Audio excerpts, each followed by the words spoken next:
ನಮಸ್ಕಾರ ವೀಕ್ಷಕರೇ, ಹೇಗಿದ್ದೀರಾ? ಈಗ ದೀಪಾವಳಿ ಮುಗೀತು. ಒಂದು ಒಳ್ಳೆ ನಾನ್ ವೆಜ್ಜಿಂದ ಏನಾರ ಸ್ಪೆಷಲ್ಲಾಗಿ ಮಾಡ್ಕೊಂಡು ತಿನ್ನಬೇಕು ಅಂತಂದರೆ ಈ ರೆಸಿಪಿನ ಮಾಡಿ. ಈಗ ನಾನು ಮಾಡ್ತಾ ಇರೋ ಈ ಚಿಕನ್ ಕರಿ ಆಂಧ್ರದಲ್ಲಿ ಕುಮಾರಿ ಆಂಟಿ ಅನ್ನೋ ಒಬ್ಬರು ಹೋಟೆಲ್ನ ಇಟ್ಟಿದ್ದಾರೆ. ಸೊ ಅವರು ಮಾಡೋವಂಥ ಕರಿ ತುಂಬ ಫೇಮಸ್ಸು. ನೀವು ಅವ್ರದ್ದೊಂದು ವೈರಲ್ ಆಗಿರೋ ವಿಡಿಯೋ ನೋಡಿರ್ಬೋದು, ಮೀರು ಮೊತ್ತಂ 1000 ಅయింది ಅನ್ನೋ ಒಂದು ಡೈಲಾಗು. ಸೊ ಅವರ ಸೀಕ್ರೆಟ್ ಈ ಚಿಕನ್ ಕರಿ ಯಾವ ರೀತಿ ಮಾಡ್ತಾರೆ ಅನ್ನೋದನ್ನು ನಾನಿವತ್ತು ತುಂಬ ನೀಟಾಗಿ ಈಸಿಯಾಗಿ ಹೇಳ್ಕೊಡ್ತಾ ಇದ್ದೀನಿ. ಸೊ ನೋಡ್ಕೊಳ್ಳಿ. ಯಾವುದೇ ಕಾರಣಕ್ಕೂ ನನ್ನ ಚಾನಲ್ನ ಸಬ್ಸ್ಕ್ರೈಬ್ ಆಗೋದನ್ನು ಮಾತ್ರ ಮರಿಬೇಡಿ. ಸೊ ನೋಡ್ಕೊಳ್ಳೋಣ ಬನ್ನಿ. ಮೊದಲೇದಾಗಿ ನಾನು ಒಂದು 3/4 kg ಚಿಕನ್ ತಗೊಂಡಿದ್ದೀನಿ, ಒಂದು 750 ಗ್ರಾಮು.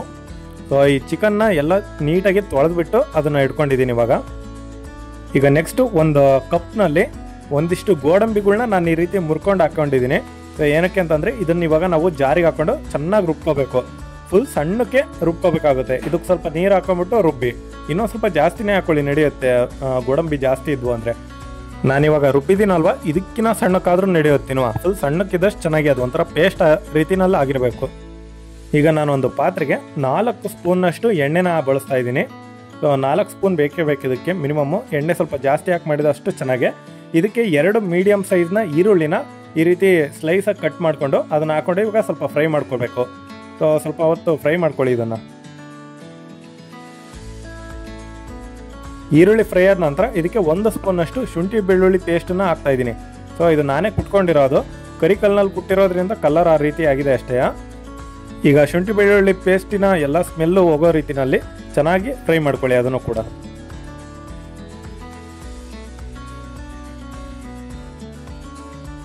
ಈಗ ಇದಕ್ಕೆ 1 ಅರೆಯಷ್ಟು ನಾನು ಕರಿಬೇವನ್ನ ಆ್ಯಡ್ ಮಾಡ್ತಾ ಇದ್ದೀನಿ. ಜಸ್ಟ್ 1 ಅರೆಯಷ್ಟು, ಜಾಸ್ತಿನೂ ಹಾಕ್ತಾ ಇಲ್ಲ.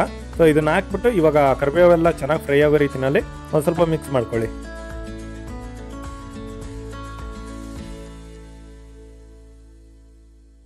ಈಗ ಅದಕ್ಕೆ ಫ್ರೈಗೆ ಚಿಕನನ್ನು ಆ್ಯಡ್ ಮಾಡಬೇಕಾಗುತ್ತೆ. ಈಗ ಚಿಕನ್ ಅಷ್ಟನ್ನು ಹಾಕ್ಕೊಂಡು ಒಂದು ಸ್ವಲ್ಪ ಹೊತ್ತು ಆ ಚಿಕನ್ನೆಲ್ಲ ಫ್ರೈ ಮಾಡ್ಕೊಳ್ಳಿ. ಚಿಕನ್ನ ನೀವು ನೀಟಾಗಿ ಫ್ರೈ ಮಾಡ್ಕೋಬೇಕು, ಇಲ್ಲ ತಳ ಹತ್ತುವಂಥ ಸಾಧ್ಯತೆ ಇರುತ್ತೆ. ಸೊ ಹಂಗಾಗಿ ನೀವು ಚೆನ್ನಾಗಿ ಫ್ರೈ ಮಾಡ್ಕೋಬೇಕು ಅದನ್ನು. ಈಗ ಸ್ವಲ್ಪ ಹೊತ್ತು ಫ್ರೈ ಮಾಡಿದ ಮೇಲೆ ಅದನ್ನು ಕ್ಯಾಪ್ ಮುಚ್ಚಿ ಒಂದು 2 ನಿಮಿಷ ಸ್ಟೀಮ್ ಬಾಯ್ಲ್ ಆಗಬೇಕದು. ಸೊ ಅದಕ್ಕೋಸ್ಕರ ಒಂದು 2 ನಿಮಿಷ ಕ್ಯಾಪ್ ಮುಚ್ಚಿ ಅದನ್ನು ಹಂಗೆ ಬೇಯಿಸಕ್ಕಿಡಿ.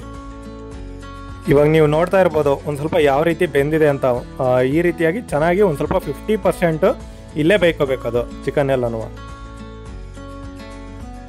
ಈಗ ನೆಕ್ಸ್ಟು ಇದಕ್ಕೆ ಒಂದು 1/4 ಚಮಚ ಅರಿಶಿನ ಪುಡಿ, ಮತ್ತು 1 ರಿಂದ 1.5 ಚಮಚದಷ್ಟು ಉಪ್ಪು, ಮತ್ತು 2 ಚಮಚ ಖಾರದ ಪುಡಿ ಬಳಸ್ತಾ ಇದ್ದೀನಿ. ಖಾರ ಇದ್ದಷ್ಟು ಚೆನ್ನಾಗಿದ್ದು. ಇನ್ನು ಖಾರದ ಟೇಸ್ಟ್ ಬರೋದಿಲ್ಲ, ಯಾಕಂದರೆ ನಾವು ಗೋಡಂಬಿ ಎಲ್ಲ ಆ್ಯಡ್ ಮಾಡ್ತೀವಲ್ವ. ಸೊ ಅದಕ್ಕೋಸ್ಕರ ಒಂದು 2 ಚಮಚ ಹಾಕ್ಯಂತ ಇದ್ದೀನಿ. ನೆಕ್ಸ್ಟು ಒಂದು ಅರ್ಧ ಚಮಚ ಜೀರಿಗೆ ಪುಡಿ ಮತ್ತು 1 ಚಮಚ ಧನಿಯಾ ಪುಡಿ. ಇವೆಲ್ಲ ಹಾಕಿದ ಮೇಲೆ ಚಿಕನ್ ಜೊತೆಗೆ ಚೆನ್ನಾಗಿ ಮಿಕ್ಸ್ ಮಾಡಿ. ಒಂದೊಂದು ಪೀಸಿಗೂ ಸಹಿತ ಈ ಮಸಾಲೆ ಏನಿರುತ್ತಲ್ವ ಅಂಟಬೇಕು. ಆ ರೀತಿನಲ್ಲಿ ನೀವು ಚೆನ್ನಾಗಿ ಫ್ರೈ ಮಾಡ್ಕೋಬೇಕಾಗುತ್ತೆ ಇದನ್ನು. ನೋಡ್ತಾ ಇರ್ಬೋದು ನೀವು ಯಾವ ರೀತಿಯಾಗಿ ಕಲರು ಮತ್ತು ಎಷ್ಟು ನೋಡ್ತಾ ಇದ್ರೇ ತಿನ್ನಬೇಕು ಅನಿಸ್ತಾ ಇದೆ ಇವಾಗಲೇ, ಅಷ್ಟು ಸಖತ್ತಾಗಿ ಬೇಯ್ತಾ ಇದೆ. ಸೊ ಇವಾಗ ಇದನ್ನೆಲ್ಲ ಮಿಕ್ಸ್ ಮಾಡಿದ ಮೇಲೆ ಪೌಡರ್ಗಳನ್ನೆಲ್ಲವ ಈಗ ಕ್ಯಾಪ್ ಮುಚ್ಚಿ ಒಂದು 2 ನಿಮಿಷ ಬಿಡಿ ಅದನ್ನು. ಇವಾಗ ಒಂದು ಹೆಚ್ಚಿದ ಟೊಮೆಟೊ ಹಣ್ಣು ಸ್ವಲ್ಪ ದೊಡ್ಡದಾಗಿ ಹೆಚ್ಕೊಂಡಿದ್ದೀನಿ, ಇದನ್ನು ಹಾಕಿ ಚೆನ್ನಾಗಿ ಫ್ರೈ ಮಾಡ್ಕೊಳ್ಳಿ. ಇವಾಗ ಟೊಮೆಟೊ ಹಣ್ಣೆಲ್ಲ ಚೆನ್ನಾಗಿ ಫ್ರೈ ಆಗಬೇಕು.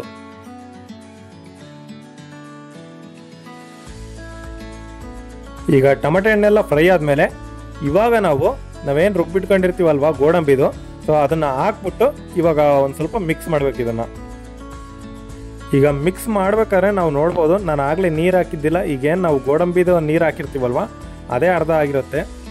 ಈಗ ತಕ್ಷಣಕ್ಕೆ ನೀವೇನು ನೀರು ಹಾಕೋ ಅವಶ್ಯಕತೆ ಇರಲ್ಲ. ಫಸ್ಟು ನಾವು ಅದನ್ನೆಲ್ಲ ಚೆನ್ನಾಗಿ ಕುದಿಸ್ಬೇಕಾಗುತ್ತೆ. ಈಗ ಗೋಡಂಬಿ ಪೇಸ್ಟ್ ಏನು ಹಾಕಿರ್ತೀವಲ್ವ, ಸೊ ಅದನ್ನು ಫಸ್ಟ್ ನಾವು ಕುದಿಸ್ಕೋಬೇಕು ಅದನ್ನು. ಈಗ ಚಿಕನಿಗೆ ಮಸಾಲೆ ಇಲ್ಲ ಅಂದರೆ ಹೆಂಗೆ? ಸೊ ಇದಕ್ಕೆ ಒಂದು 2 ಸ್ಪೂನಷ್ಟು ಚಿಕನ್ ಮಸಾಲ ಪೌಡರ್ನ ಹಾಕ್ತಾಯಿದ್ದೀನಿ. ಸೊ 2 ಸ್ಪೂನು ಮಸಾಲೆ ಪೌಡರ್ ಹಾಕಿದಾದ್ಮೇಲೆ ಚೆನ್ನಾಗಿ ಮಿಕ್ಸ್ ಮಾಡಿ ಒಂದು ಸ್ವಲ್ಪ ಹೊತ್ತು ಕುದಿಯಕ್ಕೆ ಬಿಡಬೇಕು ಇದನ್ನು ಕೂಡ. ಈಗ ಫೈನಲ್ ಆಗಿ ನಮಗೆ ಕರಿಗೆ ಎಷ್ಟು ನೀರು ಬೇಕು ಅಂದರೆ ನಮಗೆ ಕರಿ ಎಷ್ಟು ಬೇಕು ಅನ್ನೋದ್ರ ಮೇಲೆ ನೀವು ನೀರನ್ನು ಹಾಕ್ಕೊಳ್ಳಿ. ನಾನು ಸದ್ಯ ಒಂದು ಸ್ವಲ್ಪ ಮಟ್ಟಿಗೆ ಹಾಕೋತಾ ಇದ್ದೀನಿ, ಯಾಕಂದರೆ ನನಗೀಗ ಸಾಂಬಾರಿನ ಅವಶ್ಯಕತೆ ಜಾಸ್ತಿ ಇಲ್ಲ, ಪೀಸಿಂದ ಅವಶ್ಯಕತೆ ಜಾಸ್ತಿ ಇರೋದು. ಸೊ ಅದಕ್ಕೋಸ್ಕರ ಇನ್ನೂ ಸ್ವಲ್ಪ ನೀರು ಕಮ್ಮಿ ಇದ್ದರೆ ಗಟ್ಟಿಯಾಗಿ ಚೆನ್ನಾಗಿ ಬರುತ್ತೆ ಇದು ಕರಿ. ಸೊ ಅದಕ್ಕೋಸ್ಕರ ನಾನು ನೀರು ಕಮ್ಮಿನೇ ಹಾಕಿದ್ದೀನಿ. ನಿಮಗೆ ಬೇಕು ಅಂದಷ್ಟು ನೀವು ಹಾಕ್ಕೊಳ್ಳಿ. ನೆಕ್ಸ್ಟು ಇದನ್ನು ಹಾಕ್ಬಿಟ್ಟು ರುಚಿನೂ ಕೂಡ ನೋಡಿ, ಒಂದು ಸ್ವಲ್ಪ ಉಪ್ಪು ಖಾರ ಏನಾರು ಕಮ್ಮಿ ಆಗಿದ್ರೆ, ಯಾವ್ದಾರ ಪುಳಿ ಕಮ್ಮಿ ಆಗಿದ್ರೆ ನೀವು ಮತ್ತೆ ಹಾಕೊಂಡು ಸ್ವಲ್ಪ ಹೊತ್ತು ಕುದಿಯೋದಕ್ಕೆ ಬಿಡಿ ಇದನ್ನು. ಈಗ ನೀರು ಹಾಕಿದ್ಮೇಲೆ ಜಾಸ್ತಿ ಹೊತ್ತೇನಿಲ್ಲ, ಜಸ್ಟ್ ಒಂದು 5 ನಿಮಿಷ ಬಿಡ್ತಾ ಇದ್ದೀನಿ ಅಷ್ಟೇ ಕುದಿಯೋದಕ್ಕೆ ಇದನ್ನು. ಸೊ ಇವಾಗ ಸಖತ್ತಾಗಿ ಸಾಂಬಾರು ಮಾತ್ರ ರೆಡಿಯಾಗಿದೆ, ಪೀಸ್ ಎಲ್ಲ ಚೆನ್ನಾಗಿ ಬೆಂದಿದ್ದಾವೆ. ನನ್ನ ಪ್ರಕಾರ ಉಪ್ಪು ಖಾರ ಎಲ್ಲ ನಾನು ನೋಡಿಕೊಂಡೆ ಕರೆಕ್ಟಾಗೇ ಇದೆ. ನಿಮಗೇನಾರು ಬೇಕಿದ್ರೆ ಮತ್ತೆ ಹಾಕೊಂಡು ಇದು ಮಾಡಿ. ಸೊ ನೋಡ್ತಾ ಇರ್ಬೋದು ನೀವೇ ಎಷ್ಟು ಸಖತ್ತಾಗಿ ಬೆಂದಿದೆ ಅಂತ. ಈಗ ಲಾಸ್ಟಲ್ಲಿ ನಮ್ಮ ಫ್ಲವರ್ ಡೆಕೋರೇಷನ್ ಮಾಡಿ ತಟ್ಟೆ ಹಾಕ್ಕೊಂಡು ಹೊಡಿತಾ ಇದ್ರೆ ಒಂದು ಸ್ವರ್ಗ ಸುಖ ಅಂತಲೇ ಹೇಳ್ಬೋದು ಇದನ್ನು.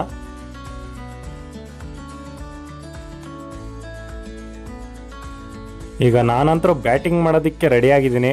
ಒಂದು 2 ಈರುಳ್ಳಿ, ಒಂದು ನಿಂಬೆಹಣ್ಣು ಮತ್ತು ಮೊಟ್ಟೆ ಕೂಡ ಸೈಡ್ ಡಿಶ್ ಥರ ಚೆನ್ನಾಗಿರುತ್ತೆ ಅನ್ನೋ ಕಾರಣಕ್ಕೆ ಬೇಯಿಸಿ 2 ಮೊಟ್ಟೆ ಇಟ್ಕೊಂಡಿದ್ದೀನಿ. ಸೊ ಇವಾಗ ಸಾಂಬಾರು ಹಾಕ್ಕೊಂಡು ಹೊಡಿತಾ ಇದ್ದರೆ ಒಂದು ಟೇಸ್ಟ್ ಮಾತ್ರ ಅಲ್ಟಿ ಅಂತಲೇ ಹೇಳ್ಬೋದು. ಇದನ್ನು ಟೇಸ್ಟ್ ಮಾತ್ರ ಸಖತ್ತಾಗಿದೆ. ನೀವು ಇದನ್ನು ಮುದ್ದೆ ಜೊತೆಗೆ, ರೈಸ್ ಜೊತೆಗೆ, ಚಪಾತಿ ಜೊತೆಗೆ ಯಾವುದ್ರ ಜೊತೆ ಬೇಕಾದ್ರೂ ತಿನ್ಬೋದು, ಅಷ್ಟು ರುಚಿಯಾಗಿದೆ. ಎಲ್ಲದಕ್ಕೂ ಕೂಡ ಪರ್ಫೆಕ್ಟಾಗಿ ಹೊಂದುತ್ತಿದ್ದು. ಇದನ್ನು ನೀವು ಕೂಡ ಒಂದ್ಸಲ ಟ್ರೈ ಮಾಡಿ ಮನೇಲಿ, ತುಂಬ ಸಖತ್ತಾಗಿದೆ. ಇದನ್ನು ತಿನ್ನೋದಕ್ಕೆ ಕುಮಾರಿ ಆಂಟಿ ಹೋಟ್ಲಿಗೆ ಹೋಗೋಕ್ಕಾಗಿಲ್ಲ, ನೀವು ಮನೆಯಲ್ಲೇ ಇದನ್ನು ಆಲ್ರೆಡಿ ನಾನು ರೆಸಿಪಿ ಹೇಳ್ಕೊಟ್ಟಿದ್ದೀನಿ. ಸೊ ಮನೆಯಲ್ಲೇ ಮಾಡಿಕೊಂಡು ತಿನ್ನಿ, ತುಂಬ ರುಚಿಯಾಗಿದೆ, ಅದ್ಭುತವಾಗಿದೆ ರುಚಿ ಮಾತ್ರ. ಸೊ ಈ ವಿಡಿಯೋ ನಿಮಗೆಲ್ಲ ಇಷ್ಟ ಆಗಿದ್ರೆ ಇದೇ ಥರ ವೆರೈಟಿಯಾಗಿ ನಿಮಗೆ ಎಲ್ಲ ತರಹದ ಒಂದು ರೆಸಿಪಿಗಳನ್ನ ನಿಮಗೆ ಹೇಳ್ಕೊಡ್ತೀನಿ ಡಿಫ್ರೆಂಟಾಗಿ. ಸೊ ನನ್ನ ಚಾನಲ್ಗೆ ಸಬ್ಸ್ಕ್ರೈಬ್ ಆಗಿ. ಹಾಗೆ ಥ್ಯಾಂಕ್ಸ್ ಫಾರ್ ವಾಚಿಂಗ್.